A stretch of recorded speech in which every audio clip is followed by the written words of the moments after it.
Have on the Football Fever tonight, Beau, the Chief Executive of the Professional Football Australia and the President of FIFPRO. He's also a former defender who played in Australia and Scotland. Good evening, Beau. Good evening, guys. Thanks for having me on. Much appreciated. Good evening, Beau. Yeah, the reason before we start, I just want to ask, am I out of the naughty chair yet? Because you're a bit upset with me last week. You're allowed in. Only you're on probation, mate. So probably. I thought I'd give you a cheers, Beau, because I love you, mate.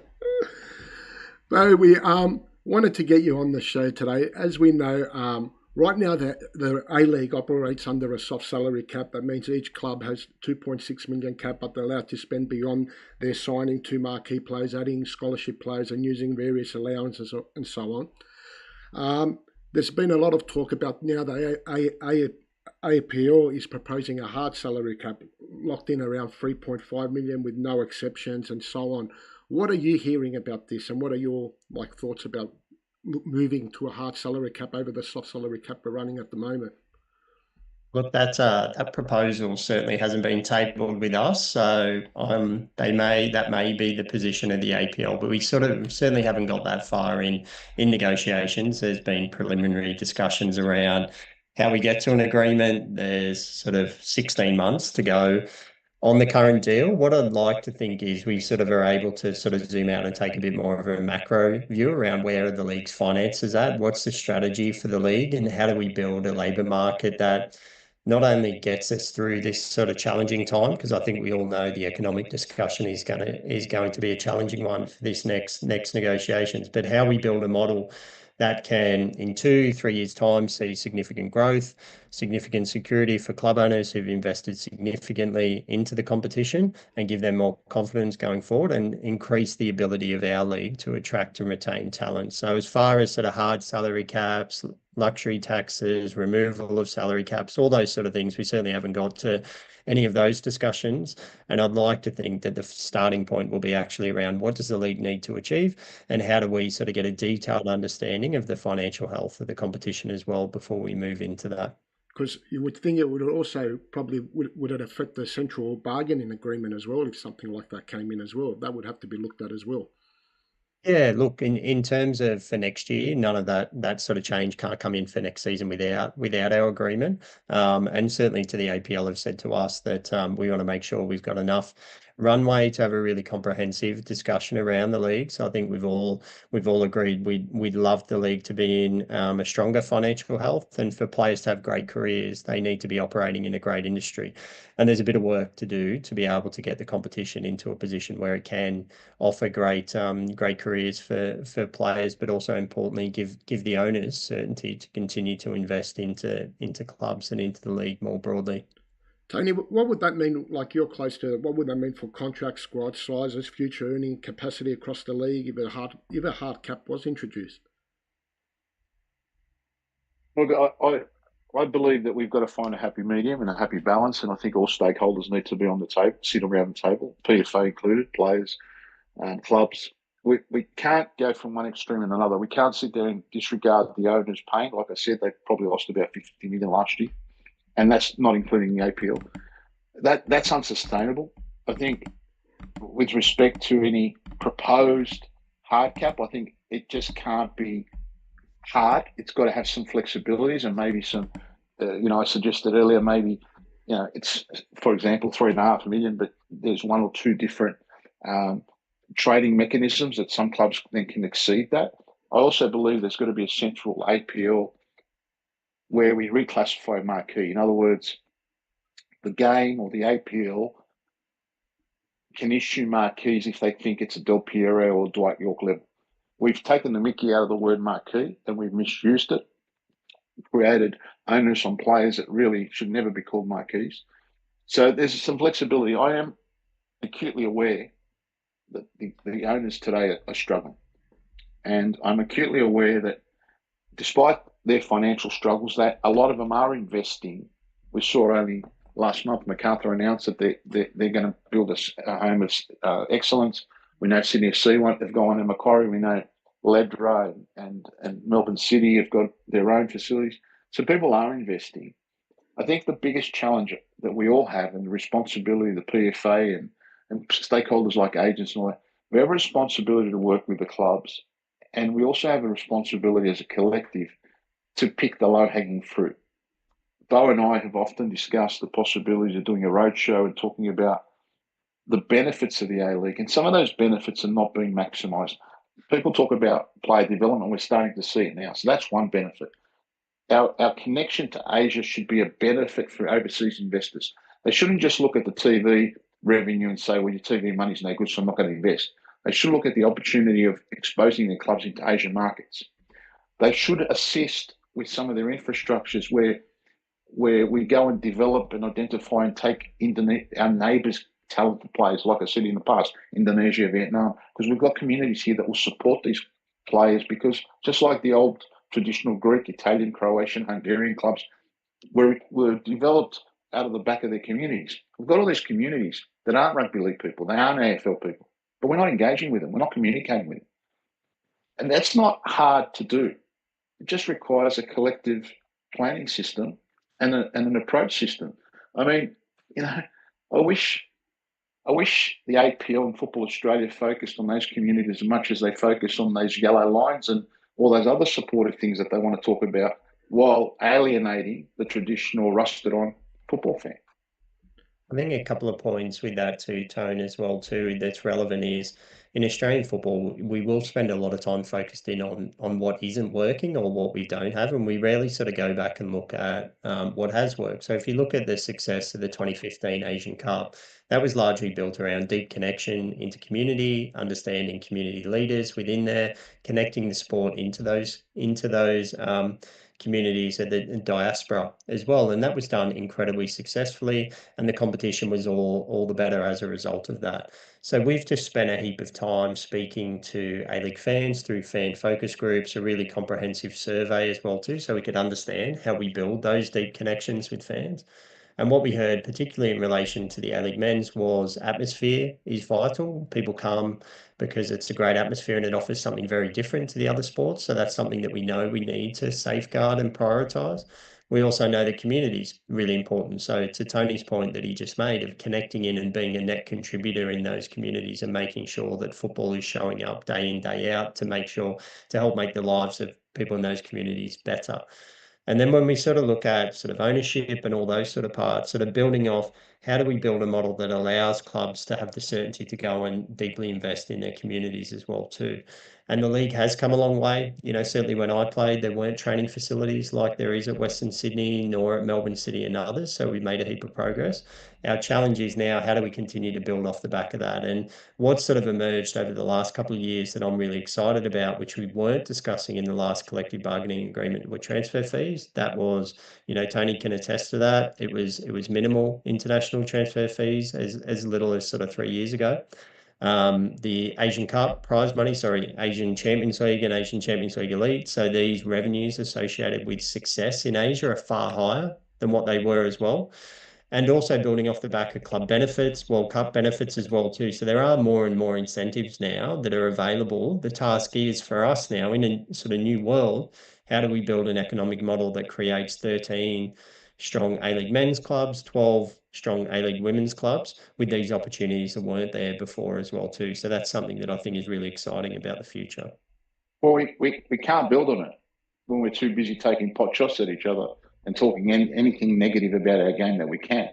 You and I have often discussed with you that, there is a shining example called the MLS that had the same 3 or 4 challenges that we as a game faced. Geographically large footprint, dominated by 4 sports that were underpinned by major media organisations who used to put it down. And if I hear one more time someone say, oh, but that's America. Well, it was always America, but they got it wrong 300 times. They only got it right in the last 30 years. It was about investment, and it was about getting the right people to invest. And while we have some people that have capacity and they have invested, investment for me means infrastructure, investment in communities, and low-hanging fruit like that. We are not a collective, and it'd be fair to say that that's our biggest challenge, that we're not a united front. Yeah, I think one of the key missing ingredients, mate, is clarity around a vision for example, and a plan that we can all sort of buy in that gives us clarity around the direction we're heading into. And I think some of the real success stories to simplify the MLS success is, great ownership that can really invest, great infrastructure where they've actually built their stadiums that creates a great atmosphere for fans, and in markets where there's massive atmosphere for football. And I think we've got our own example for that in Auckland, right, of where we've done expansion really well. An ownership group that can invest significantly into the sport. They're playing in a great stadium in a market that was clearly ripe for football and really passionate about it. You get those three things right, and we've done really well. I think it's self-evident where we've maybe fallen down on one of those three, or we haven't been able to be in the right market. The ownership group's been really unstable. The stadium, say in the case of Brisbane, has been unsuitable and far too big. It's made it really difficult for our sport to succeed. So I think you're right, Tony. The MLS shows us what the fundamentals are if we get it right. And if we do the fundamentals really well, the league should work. It should be successful in this country. My argument to this is you're a major stakeholder, major player. You represent the brand, that being players. Is this type of dialogue happening constantly, or are we still all a divided family that's all going in different directions? Yeah, I think one of the things as we reflect over the last few years is the CBA is specific around minimum wages, the salary cap, number of days off a player has, some really important stuff around medical standards and insurance. Where it has its limitations is this big level discussion that we're talking about now, Tony. The big things that we need to get right to ensure that the game can actually fund a decent minimum wage, fund a decent salary cap and the like. So I don't think culturally this has been accepted in the game, that our views as players and the PFA is welcome around this. We'd like to think that there's an opportunity to change that now, because big decisions have often been made without us, and we think our insights could have benefited the decision-making process, and also because those decisions have a massive impact on us. So I'd like to think there's an opportunity to change that, Tony. And certainly there hasn't been enough discussion to my mind, around strategy, around planning, around revenue, around how to rebuild the sport, around some key priorities going into the future. Well, my question to you is, how can there be when we've got the PFA and the APL, let's call them the mum and dad, messy divorce? We've got the delinquent state federations. Every child runs its own show. And then we've got the PFA agents. We've got some of the challenges that the game faces are, if we were a collective, are easily fixed. And what you got to do is look at the leadership. Volantes is a classic example of leadership. Rugby league during COVID, with all its saturated media coverage and all this saturated amounts of money, was nearly broke. The AFL had to mortgage its stadium. So our game survived all that, and our game, continued to survive on the back of these good people. But unfortunately, I think we're so divided, and that's the key. The person that can come in and bring, like Volantes has brought everyone in and created this unbelievable facility of revenue creating and revenue saving and revenue. We need a leader like that that's going to unite us. I just don't see who that is and how we're going to unite the different factions. Yeah, I think it's often spoken about. I'm sure everyone on the call can speak to instances around disunity, whether it's between member federations, local zones, local clubs, those sort of parts.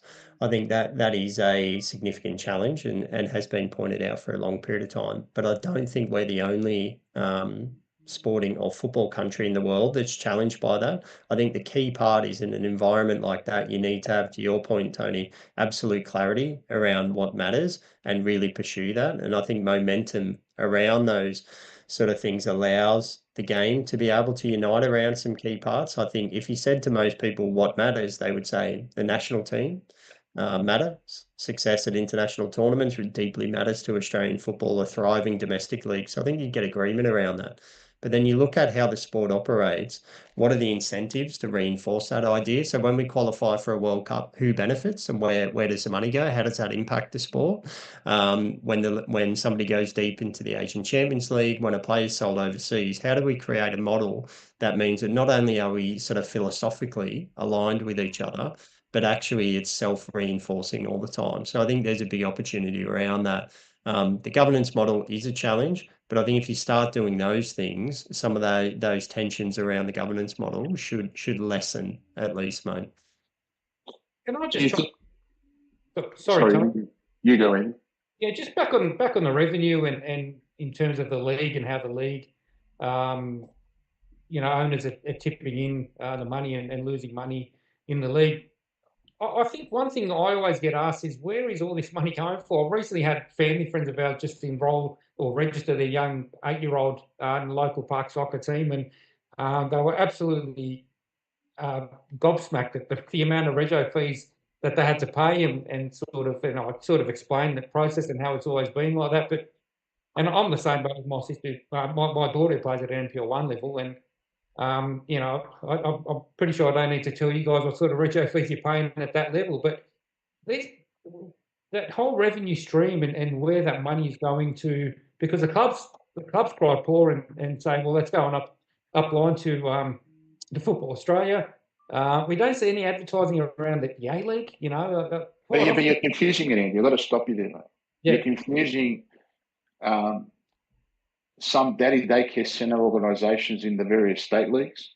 That's not filtering through to the A League clubs, and that's a totally different. So they're not there to filter their money into A League clubs. My dearly beloved Sydney Olympic has become a daddy daycare centre for a few personal vested interests, including the head coach. I mean, charging $3,300. I mean, there'd be people at Rookwood and Botany Cemetery that had that club there, and at its great days, they'd be turning in their graves watching at the corruption that's going on at a club like that. But you're misunderstanding. The APL's got nothing to do with that. I understand that, Tony. I'm talking more about the disconnection between the whole game and why it's not successful. Well, I mean, we've got a panellist on our show that was one of the rebel 4 groups that didn't want to join the Football New South Wales because they wanted to have a united front. Nick Cambunius. I mean, I'd love to get him on the show and ask him why he, with one of 4 associations, tortured Football New South Wales when they were trying to unite with Football Australia. Self-interest, egos, daddy daycare centres.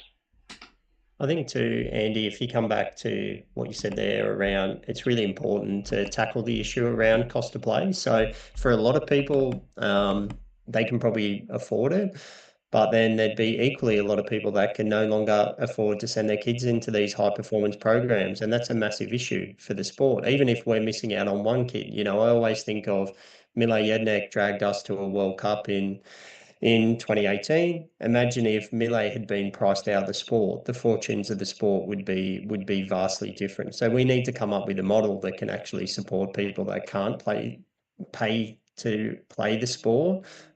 Equally, I think what's really important in relation to that is you've got people that can actually afford to pay more. So the emergence of all these private academies and others is existing outside the sport as well too. So you've sort of got 2 things going on at once, people that can spend more and then people that can't afford to get into the sport as well too. And that doesn't really speak to a functional economy that we've got right now. And then to Tony's point, when you look at the A-League, well, if we have a thriving A-League, the hope would be that we can then invest into free academies, provide great support for young kids, have the equivalent of Auskick that they have in the AFL and others, and really grow that space. Because I agree, there'd be a lot of people in the community right now that if they've got, say, 3 kids and it's $3,000 per year at a minimum for those kids to participate in a high performance environment, the sport's potentially missing out on talent. So we need to be able to address that. But to Tony's point, that's certainly not funneling into the A-Leagues. And I've heard the argument before that it's sort of funding the national teams. The national team players are in a revenue share, so they just share in a percentage of what they actually generate, rather than sort of other revenues that they're associated with. Excuse me, gents, can I cut in for a sec? Yep. Oh, yeah. Okay. My point is one about broadcasting. What broadcasting deal have we got around the A-League and the Socceroos and the Matildas that filters down through to the A-League clubs? Like, wouldn't that help the revenue? Like, yeah. So in terms of the revenue, how does it flow down? Yes. Yeah. Like, yep. Which broadcaster at the moment is paying for the A-League to be shown? It's Paramount. So Paramount funds that at the moment. They have a deal with the A-Leagues, and then that money flows into the APL. for those broadcast rights. I think there's another year to go on that deal, so finishes next year as well. 2026, yep. And then that money split equally amongst the A-League clubs. But that's how it operates currently. I Fair just enough. wanted And do we to, know what that amount is across 13 clubs? The Well, amount is insignificant compared to rugby league and all that. They'd be lucky if we're getting $500,000. The reality is this: we don't have enough competition, so we can't ask for more money. We're lucky that we've even got a broadcast deal. The broadcast deal and the myth that people want to talk about, it exists in rugby league and exists in AFL because they generate a lot of commercial outcomes. We don't in our game, and unfortunately, we can't depend on broadcast deal until we work it and grow our game to what it used to be like in the mid-2010s, 12s, 14s. So there is no significant broadcast deal.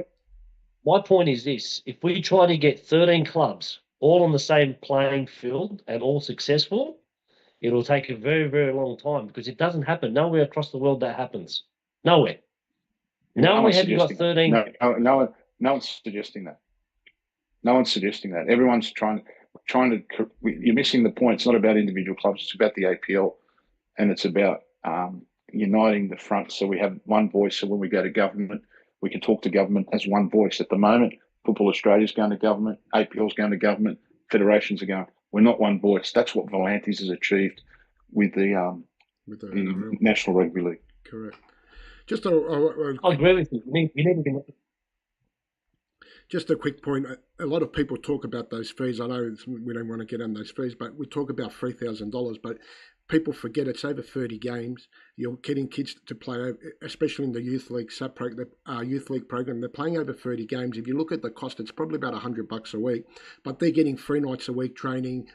They're also getting a professional licensed coach. So they're getting the proper, everything above board. So if you break it down to figures on a week, like on a weekly figure, it makes more sense. I know when you hear a 3,000 figure pop up at first, but people forget it's over 30 weeks. We're not talking about it's over a 30-week season with 3 nights a week training plus a game on the weekend. So it is. I do agree the fees can come down, but if you look at it individually, it's not too bad. The problem is the fees are not going back into the kids' jobber. They're going to fund over 35-year-olds for a nothing competition. And with all due respect... Not always, Tony. I'm in a club too. Not always. Yeah, but with all due respect, some of those historical great clubs, they're there just to fund the senior team. And I've seen at the club that you've interviewed a coach tonight, where the coach is sending letters out, give me 10,000, give me 20,000. The selection processes are tainted and contaminated to the detriment of real talent. I think the point you sort of made there as well too, there's sort of almost value for money question you can run through. My kids, I've got 2 kids.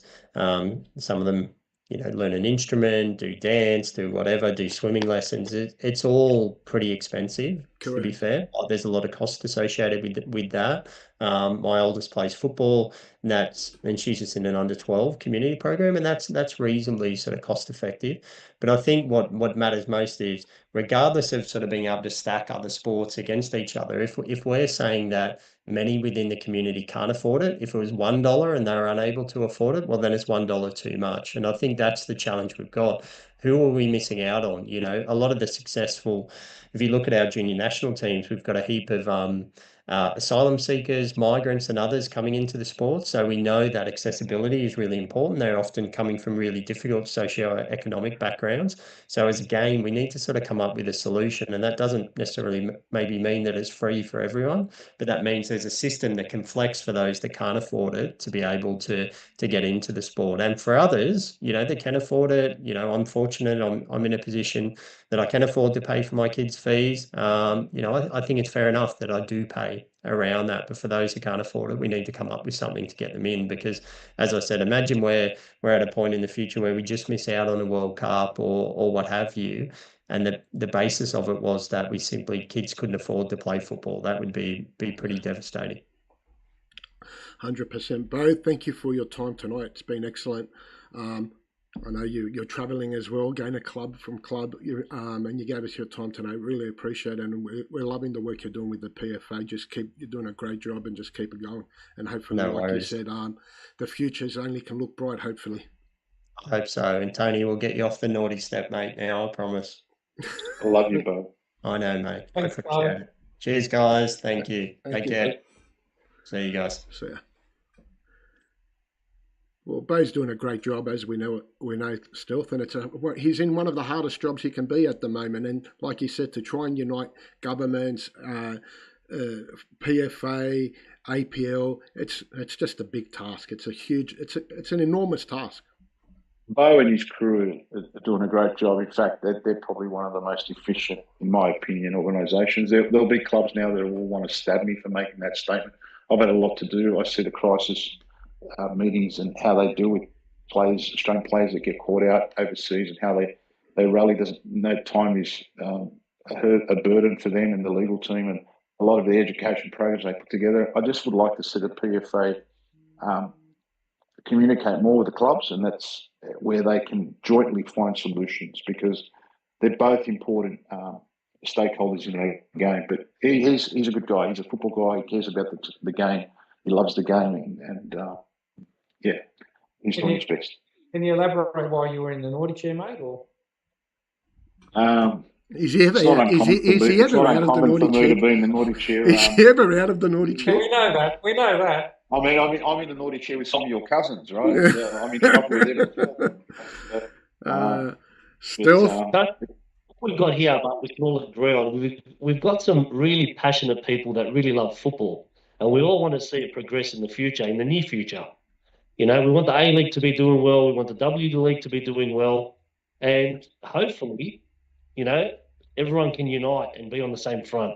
I think you can't unite until you change the constitutions, and the constitutions are very tight. Frank Lowy, trying to get the votes at the time, gave the state federations more power.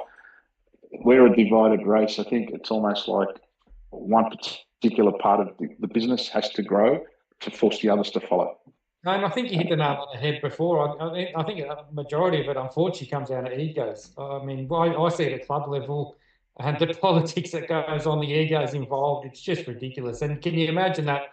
Obviously, that's all happening up line as well. It's a sad reality of where football is in this country, unfortunately. It's also incompetence in some parts. Like, there might be egos, and I don't have a problem with someone having an ego if they've got ability. But I'll give you an example, and I won't mention. The transfer market is one of the most viable tools that the clubs have to generate and make up some of the $1.5 million they lost each from the TV rights.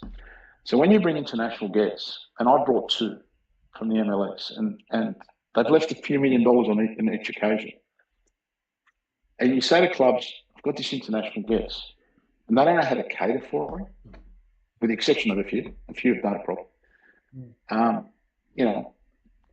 Great Newcastle took an international guest that was looking at players. With the exception of the sports director, no one came to greet him. No one came to introduce. No one came to sell their story. So some of their faults and losses comes from within the building of the Abbott and Costello stupid fraternity. Fortunately, that happens a lot in our game, unfortunately, and we pay the price for stuff like that. We're still at a very, as I call it, we've got our oil plates on when it comes to things like that. It's just people with egos with no ability. Yeah. And they run the game. They think they deserve to run the game on the back of a FIFA PlayStation. Stealth, once again, thank you. Your input's been magnificent as always. Thank you for helping the show the last 2 weeks. We'll get you on in the next few weeks as well. You're a big part of our show, and appreciate all your work again tonight. Good.